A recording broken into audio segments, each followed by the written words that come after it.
In the middle of the 19th century, New York City had a secret it tried not to look at. Thousands of children living and dying in the streets, invisible until they stole, froze, or collapsed on a sidewalk. By 1850, estimates said there were between 10,000 and 30,000 homeless children in New York alone, in a city of only about 500,000 people. Police, journalists, and social workers had ugly nicknames for them: street Arabs, street rats, kids who slept on cellar doors, in alleys, on warm grates over steam tunnels, or under staircases in the slums of 5 Points. They survived by selling newspapers, sweeping streets, begging, picking pockets, or doing any job someone would give them for a few cents.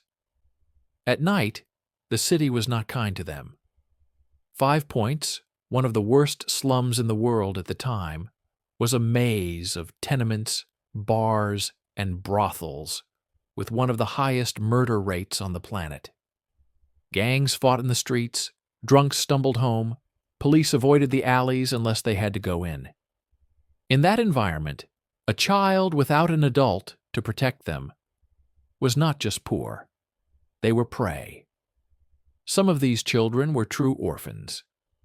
Epidemics of typhoid, cholera, yellow fever, and influenza killed parents without warning, leaving kids with no extended family and no safety net.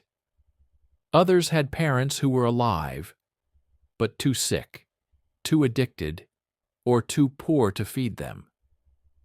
There were families who made the worst decision imaginable, leaving a child on a church step or at a police station because they believed that was the only chance the child had to survive.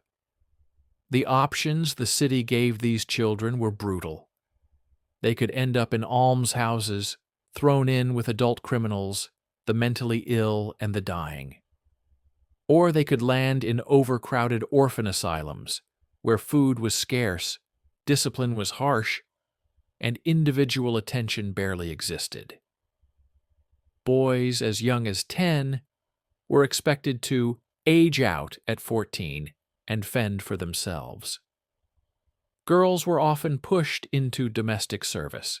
Almost no one was truly preparing them for an adult life beyond survival. Newspapers occasionally printed shocked stories about 10-year-old thieves or ragged children sleeping on sidewalks. But for most respectable New Yorkers, these kids were background noise. A problem, yes, but not their problem. One man refused to look away. His name was Charles Loring Brace, a young Protestant minister who worked among the poor on New York's Blackwell's Island and in the 5 Points mission. In the early 1850s, he walked the same streets as the homeless children, not as a policeman or a judge, but as someone trying to understand how an entire city had learned to step over small bodies on its way to work. He saw kids huddled together for warmth in doorways, kids sharing scraps of food, kids who flinched at sudden movements because life had taught them that adults did not bring good news. He listened to stories of sick parents, dead parents, ships that had brought families from Europe only for the parents to be lost in epidemics while the children were left behind. Brace was horrified by what he called the dangerous classes being created in front of his eyes. Not because the children were born bad, but because the city was raising them on neglect. He believed that if nothing changed, those gangs of homeless kids would simply grow into gangs of desperate adults, filling prisons and poorhouses for generations. He was not the only one disturbed by the situation, but he was one of the few willing to try something radically different. At that time, reformers had two main tools: build more institutions or try to fix the slums themselves. Orphanages, reform schools, and almshouses were bursting and often made things worse. Housing reforms were slow, expensive, and politically unpopular. Brace looked at these options and decided that none of them would be enough or fast enough for the children who were sleeping on the street tonight. There was one thing he believed the city could offer: a train ticket. Brace had a controversial idea. Instead of keeping children in crowded city institutions or letting them roam the streets, he wanted to send them west, to small towns and farms in the Midwest, where he believed there were Christian families, open space, and a need for extra hands. In his mind, a farm family in Iowa, Kansas, or Minnesota could give a homeless boy or girl something New York never would: a bed, regular meals, work, and a future. He imagined the countryside as a kind of moral hospital, a place where the bad habits of the city could be cured by fresh air, hard labor, and church on Sundays. It was a very 19th century way of thinking, combining genuine compassion with a deep belief that rural Protestant America was inherently better than immigrant-heavy, Catholic, crowded New York. In 1853, at the age of 26, Brace and a group of other reformers founded the Children's Aid Society. The organization opened lodging houses for boys, industrial schools, and fresh air programs. But its most radical project was something entirely new: a system for placing city children with families across the country, using the expanding railroad network to move them. At first, the Children's Aid Society experimented quietly, sending small numbers of children individually to known families in nearby rural areas like upstate New York and Connecticut. They wanted to see if these placements would work better than keeping kids in institutions. Reports came back mixed but promising. Some children did thrive. Some wrote letters saying they had enough to eat, chores to do, a place at the table. Then Brace scaled up. In 1854, the Children's Aid Society organized its first large-scale expedition. Dozens of children escorted by agents, boarding a train in New York, and heading west together. It would not be the last. Over the next 75 years, an estimated 200,000 children would ride what newspapers started calling the orphan trains, or baby trains, leaving eastern cities for new lives they did not choose, in towns they had never heard of, with strangers who might save them or use them. For some, those trains were a lifeline. For others, they were the beginning of a different kind of nightmare. In this first chapter, the trains have not left the station yet. We are still in the crowded streets, in the mission houses and police stations, where decisions are being made about children who are too young to understand words like placement, experiment, or social reform.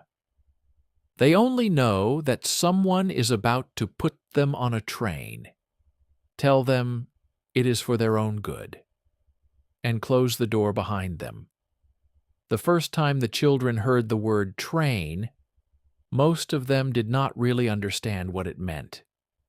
They only understood that it was far away from the alleys and basements they knew, and that adults suddenly seemed very interested in getting them onto it. For the Children's Aid Society, the process had a routine. For the kids, it felt like being swept up by a wave they could not see coming. It usually started with a visit. An agent from the society would appear at an orphanage, a lodging house for newsboys, or even on a street corner, looking for children who, in his eyes, could be placed out. He carried forms, lists, and sometimes a soft voice. He might tell the children they were going to the country, where there would be grass, clean air, and people who would take care of them. He did not always mention that they might never see their birth families again. Some parents signed papers in desperation, believing the society's promises that their children would be placed with good Christian families and might even come back when times got better. Many of those parents were recent immigrants who did not fully understand the documents they were signing. Irish Catholic, Italian, German, Jewish, people who barely spoke English were asked to trust English-speaking strangers with their children's futures. Other children had no parents left to sign anything. For them, the choice was presented as simple. Stay in the city and take your chances on the street or in an institution, or get on the train and hope the countryside is kinder. In the weeks before departure, the Children's Aid Society tried to make the children look presentable.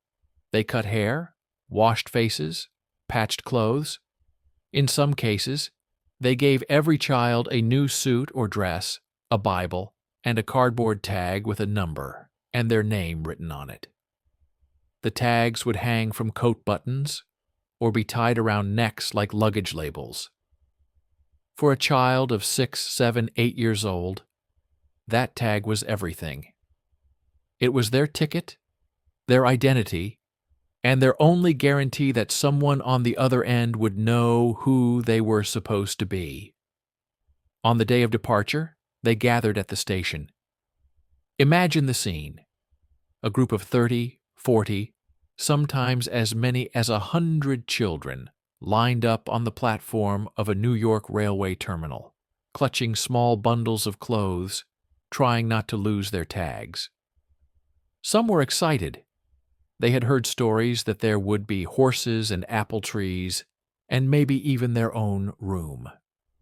Others were terrified, staring at the enormous iron machine that would carry them away. Trains in the 1850s were loud and rough. Steam hissed, metal clanged, conductors shouted. The children climbed aboard, shepherded by society agents and sometimes by clergy or local volunteers. Inside, the cars were basic wooden coaches, not luxury compartments. Bench seats, coal smoke, the smell of too many bodies in too small a space. For kids used to sleeping under open sky, it was overwhelming. The doors closed, the whistle blew, the train jerked forward.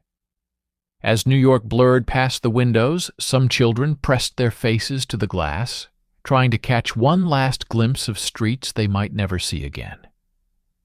Others refused to look, as if not watching the city disappear would somehow make it easier not to miss it.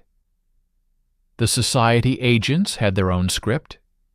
They moved up and down the car, trying to keep order. One might lead a hymn, another might talk about the farms waiting for them, the fresh milk and bread, the kind families who wanted sons and daughters.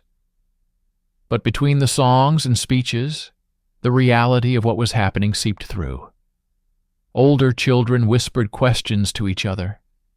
Where are we going? How far is it? What if nobody wants me?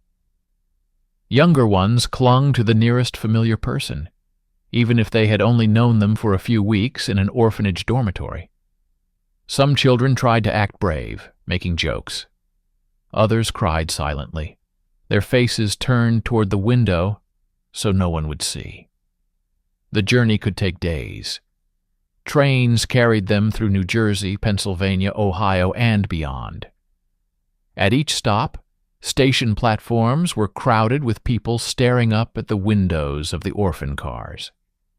Some waved, some pointed. Some looked the way people look at livestock coming in on a freight train, already thinking about which one they might want. For the children, the country was both beautiful and frightening. They saw open fields, rivers, forests, barns, cows grazing, horses pulling wagons. It looked nothing like the tenements and alleys they had left behind. The agents tried to keep track. They had lists of towns where local committees were expecting them. In each town, notices had been printed in advance, in local newspapers, and posted in churches. A group of orphans from New York was coming, and families who wanted to take a child in should gather at the station or at a church hall at a specific time. The ads emphasized opportunity. These were healthy children who needed good homes and who could, with proper guidance, become useful members of Christian households. For farming families struggling with labor, that last part mattered a lot. Somewhere along the route, the train would slow and stop in a place the children had never heard of before. The adults would stand up, gather their papers, and tell a group of 20 or 30 kids that this was their stop. In that moment, the train turned from a single story into many. Those who stayed on board watched their friends file out, still in borrowed clothes, still twisting the tags around their fingers. They saw strangers on the platform waiting, men in work shirts, women in bonnets, curious teenagers, a handful of church elders. The children who got off did not know if they were stepping into a new family or into a new kind of loneliness. The children who stayed on did not know if the next stop would be theirs, or if anyone would claim them at all. For those who rode all the way to the end of the line without being chosen, the fear grew heavier with each station that passed. What happened to the ones no one picked? Would they be sent back to the city, placed in another institution, or simply left in some town that had run out of interest in families? Society agents like to talk about placing children like parcels. But for the kids themselves, the experience was more like being on an auction tour, where they were both merchandise and spectators. Still, in the jolting, smoky cars, there were moments of fragile hope. Some children made pacts. If they take me and not you, I will write. I will send for you when I am older. Others invented futures in their heads. My new father will teach me to ride a horse. My new mother will bake pies. The truth, which none of them could know yet, was that both kinds of stories were waiting at different ends of the same tracks. There would be children who stepped off these trains into homes where they were fed, clothed, and loved, where they were eventually given the family's last name and a share of the inheritance. For them, the orphan train was a narrow bridge between certain misery and a decent life. There would also be children who stepped down into houses where they were never called son or daughter, only boy, girl, or help, where they slept in barns, worked from before dawn to after dark, and learned quickly that in some places a free child from the city could be treated no better than hired labor, or worse.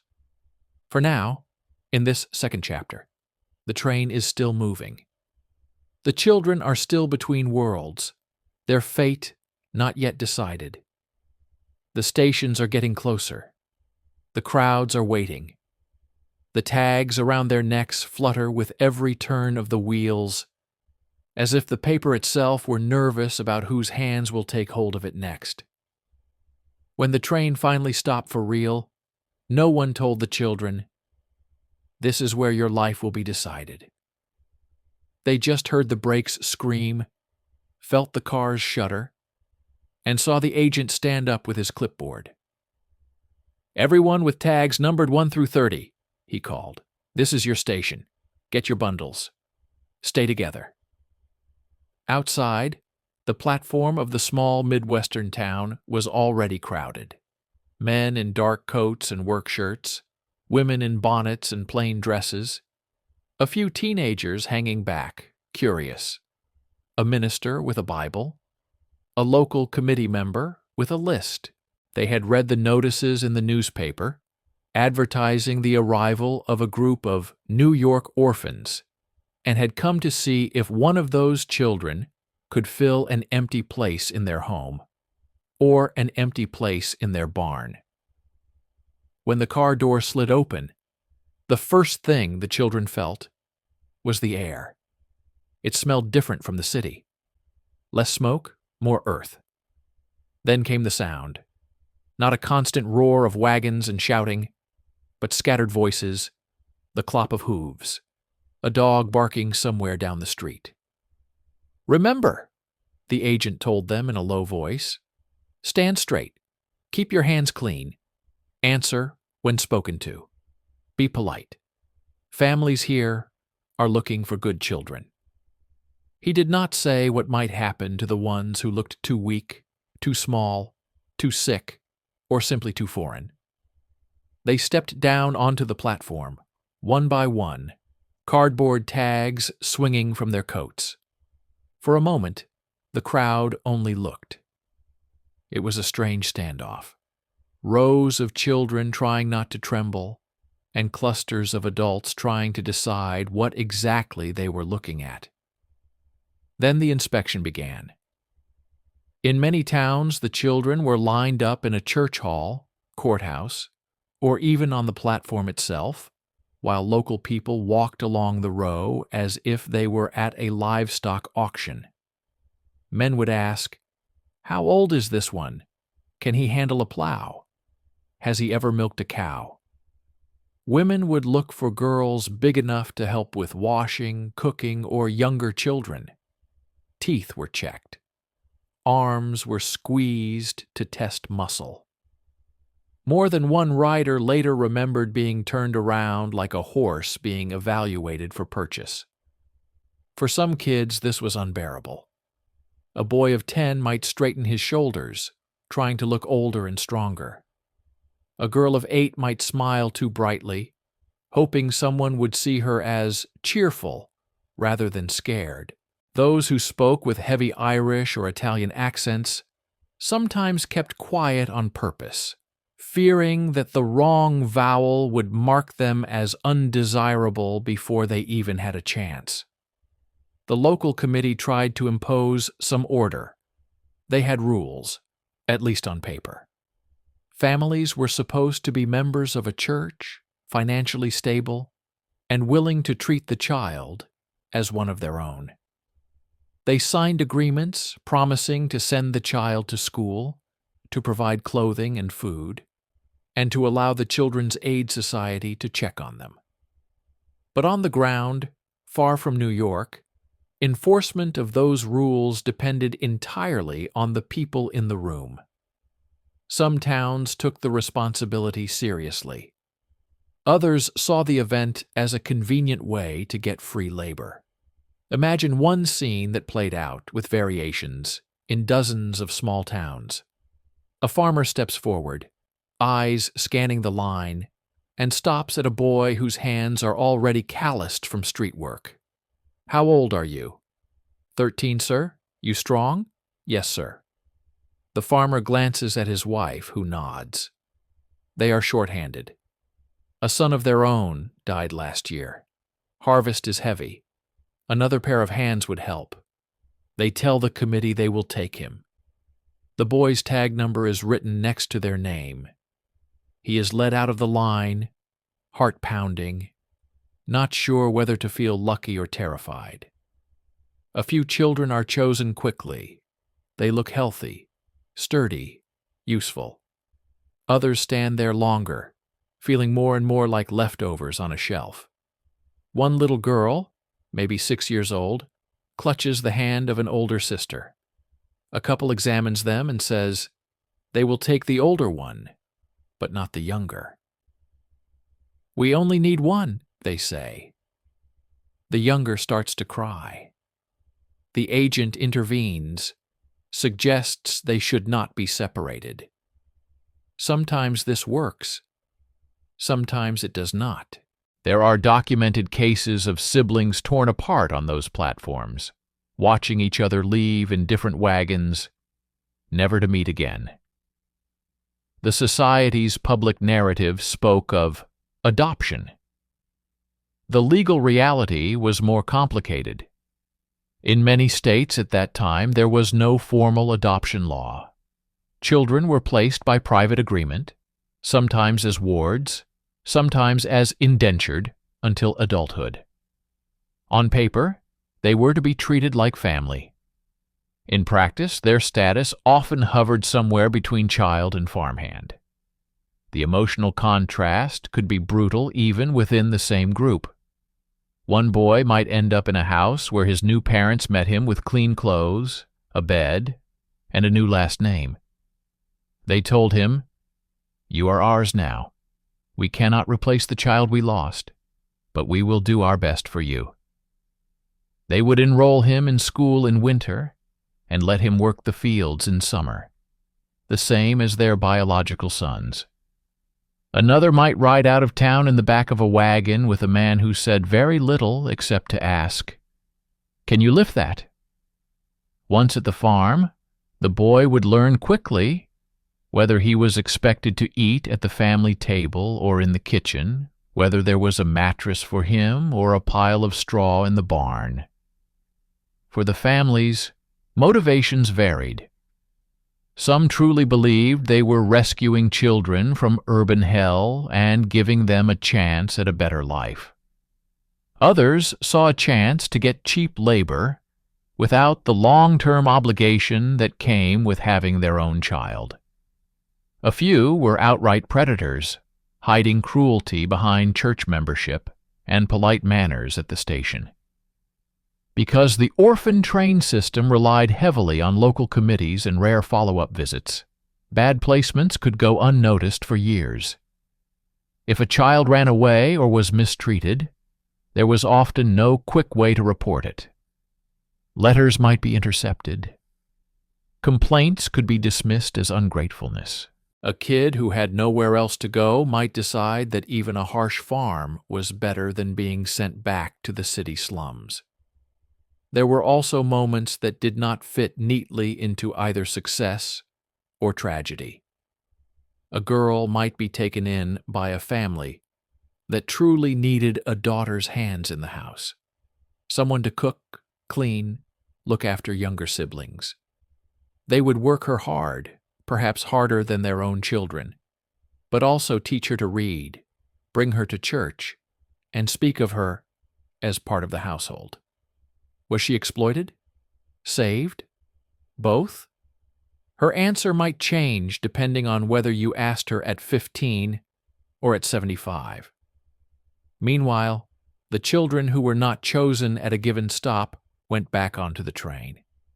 Sometimes they would be offered again at the next town down the line.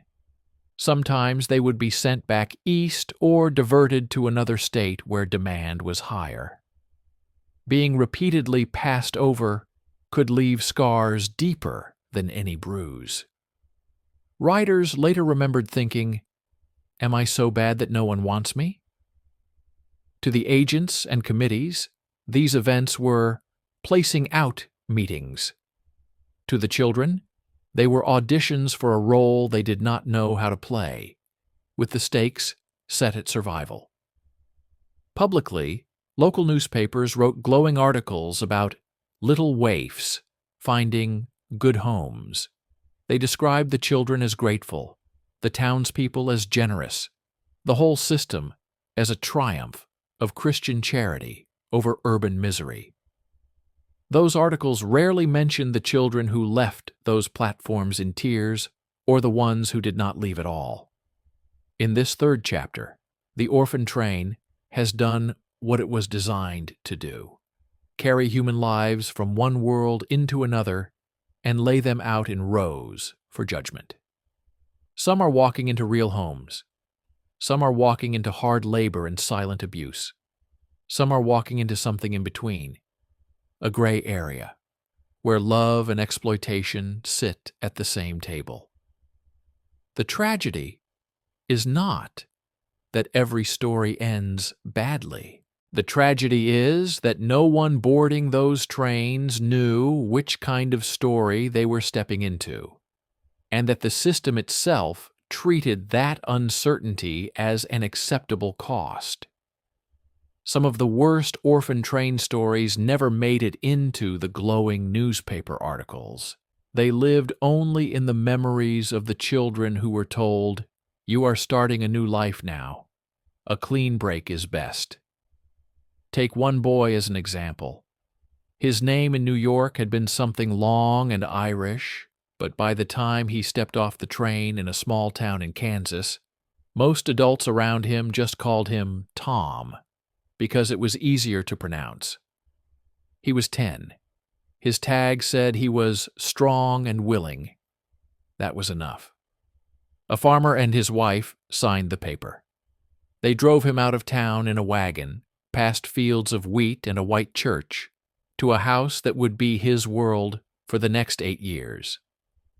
The first night, it did not seem so bad. There was soup on the table, bread, a thin mattress in a small room off the kitchen. The farmer's wife told him where to hang his coat. The farmer told him what time they woke up in the morning. No one hit him. No one shouted. After New York, it almost felt gentle. The next morning, the real terms of the deal appeared. Before dawn, the farmer shook him awake. Up. Chores first. By the time the sun rose, Tom had carried water, mucked out stalls, fed animals, and helped milk cows. At breakfast, he was too tired and hungry to talk. The farmer's wife gave him a plate, but he only ate what was left after everyone else had taken their share. "You will work hard here," the farmer said matter-of-factly. "If you work, you will eat. If you do not work, you will not." No one mentioned school. On paper, the Children's Aid Society expected placed children to receive an education.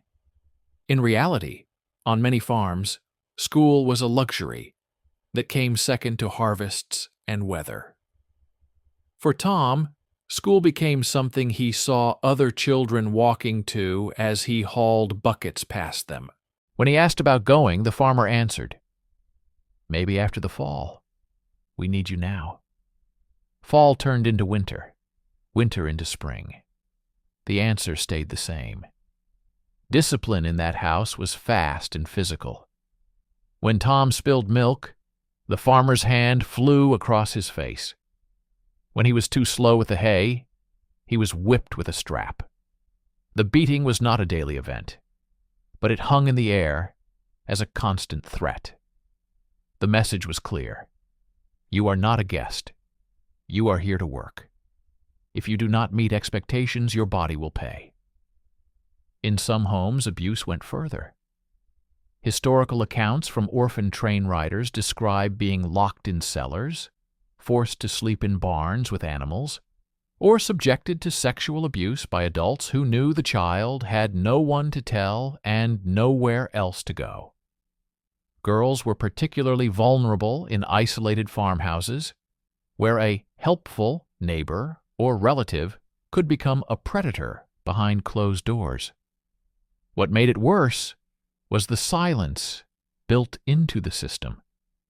Children were often instructed not to talk about their past. "Forget New York," one agent told a boy named Lee Nailing as he straightened his clothes before they stepped off the train. "Your life there is over.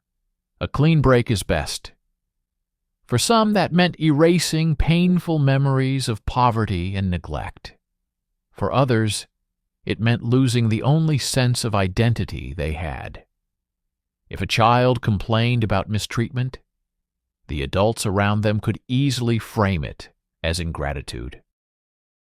"After all we have done for you, this is how you repay us." Local communities often sided with the host family they knew, not with the newcomer from a distant city. Even when the Children's Aid Society did send agents to check on placements, those visits were rare and announced in advance.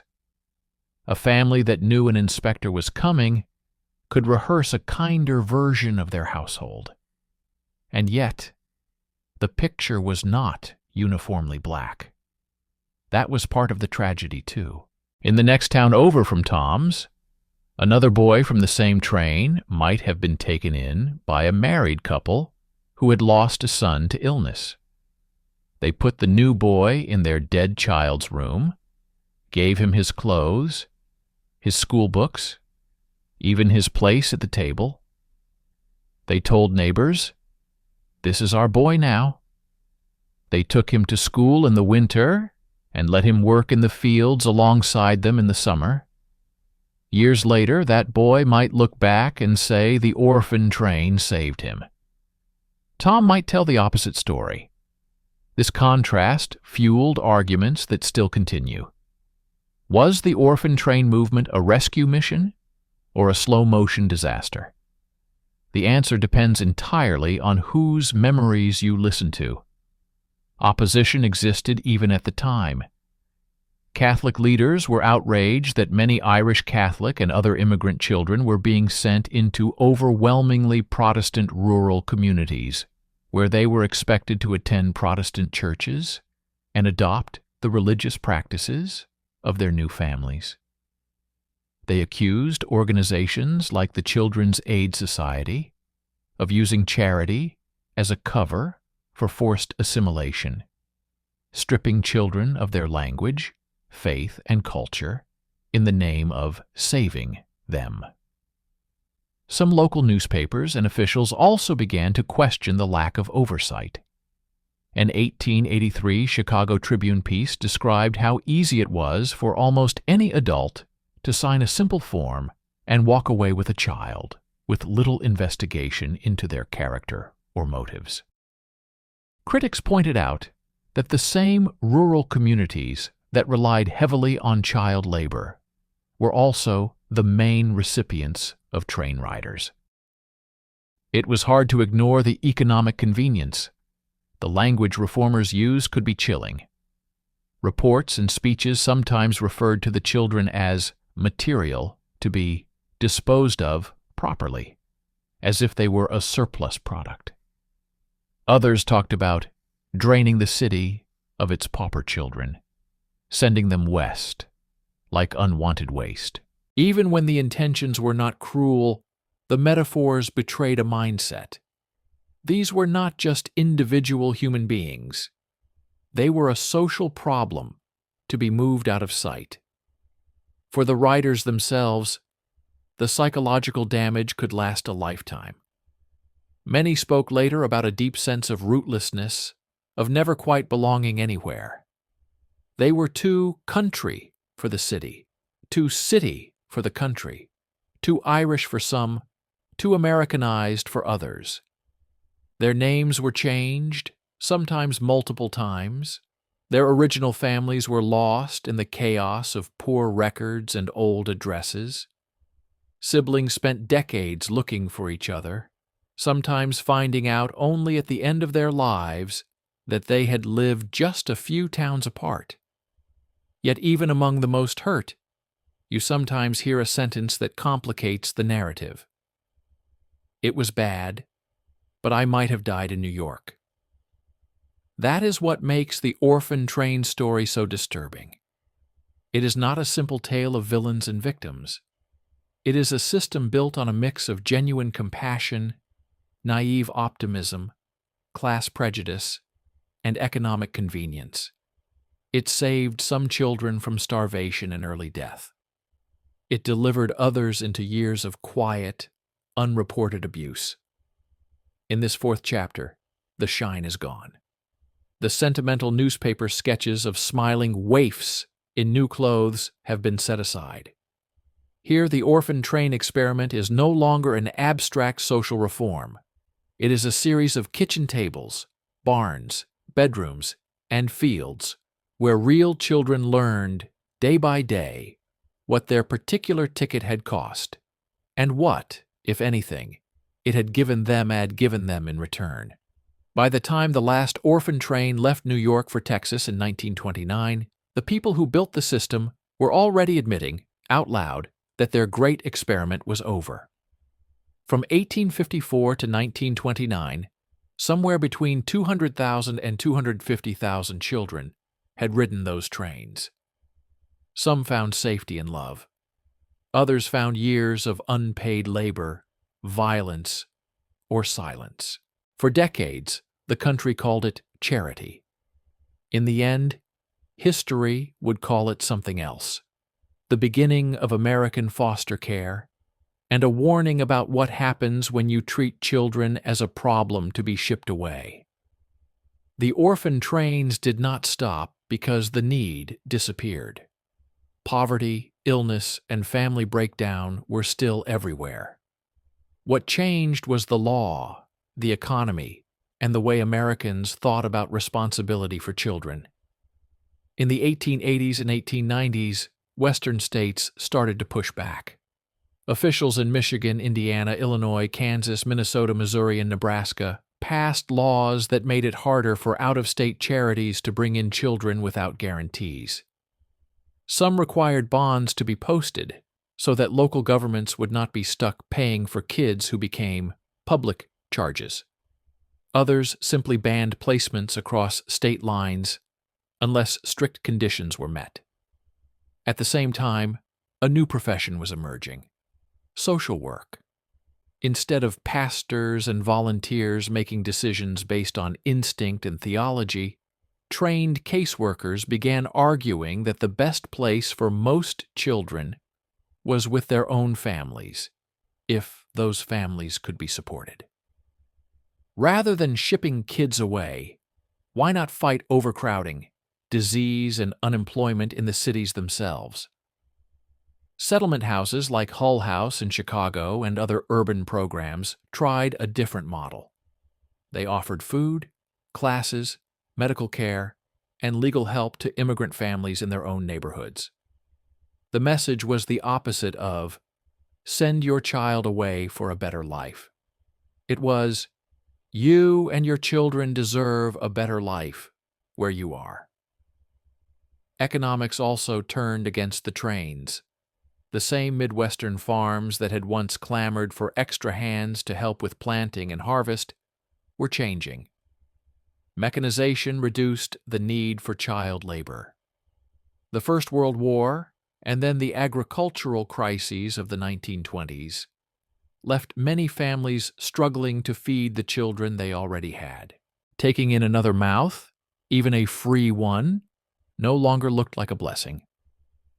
On top of that, child labor laws and compulsory education statutes were spreading. States were starting to say, in writing, that children had a right to be in school, rather than in the fields or factories all day.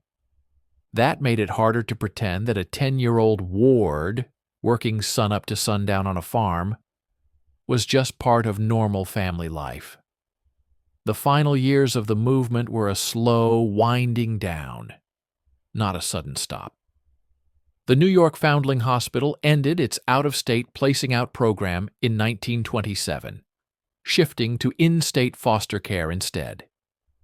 The Children's Aid Society followed in 1929, concluding that its resources would be better used to improve child welfare inside New York City: better housing, better local foster homes, more support to keep families together. Legal agreements with Western states expired that year and were not renewed. Without those agreements, and with public opinion shifting, the orphan trains simply faded away. The last documented train left New York for Texas on May 31st, 1929. But the story did not end when the wheels stopped. The children who had ridden those trains grew up. Many kept their past a secret. Some did not tell their spouses or even their children that they had been placed out. Others could not stop talking about it, returning again and again to the day they were lined up on a church stage and pointed at like puppies. In the 1970s and 1980s, something unexpected began to happen. Orphan train riders started finding each other. A woman researching her town's history in Arkansas discovered that a group of riders had arrived there in the early 1900s. She put a small notice in a paper. Former riders responded. Reunions were organized. They hugged like long-lost relatives, even if they had never met before. In Concordia, Kansas, the National Orphan Train Complex was established, a museum and archive dedicated to preserving their stories, not as simple tales of rescue, but as complicated, human memories. There, elderly men and women brought battered suitcases, old tags, faded photographs, and the bonnets they had worn off the train as infants.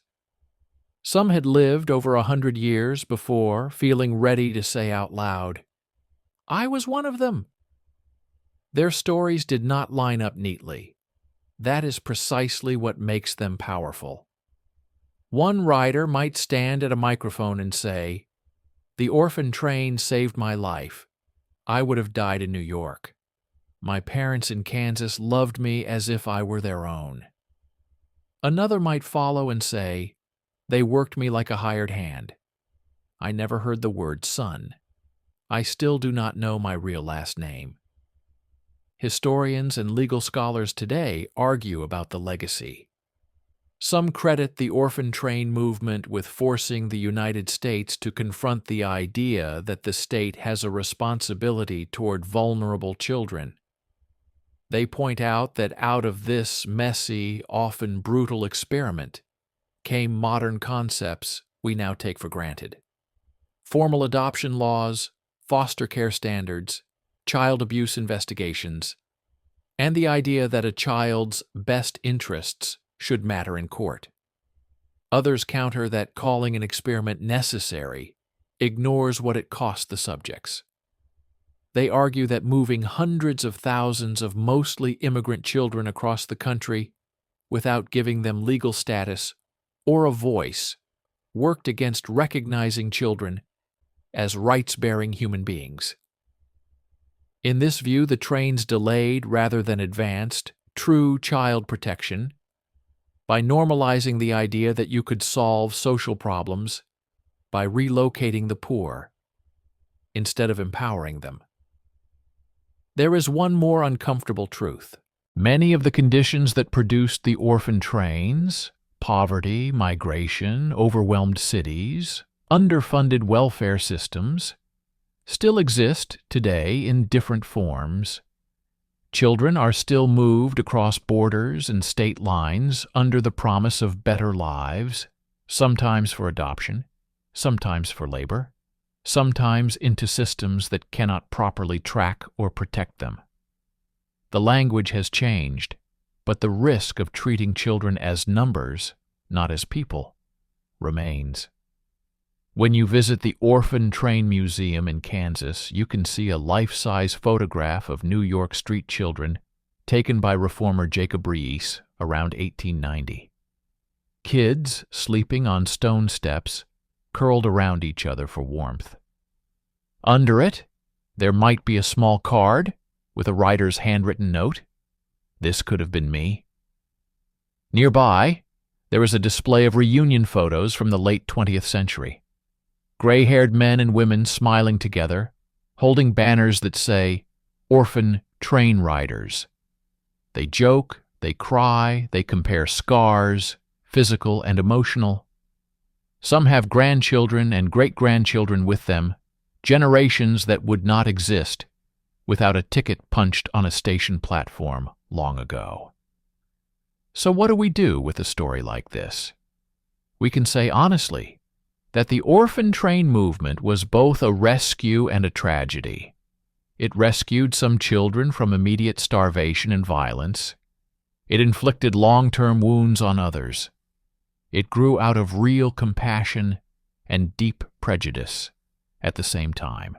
It helped build the legal and moral architecture of child welfare in America, while also proving how dangerous it is to experiment on human lives without listening to them. Maybe the most important lesson is this: whenever a society talks about moving children for their own good, we have to ask loudly and repeatedly, good for whom exactly? Because behind every big idea, every social experiment, there is always a child with a tag around their neck, standing on a platform, waiting to find out what those words will mean for the rest of their life.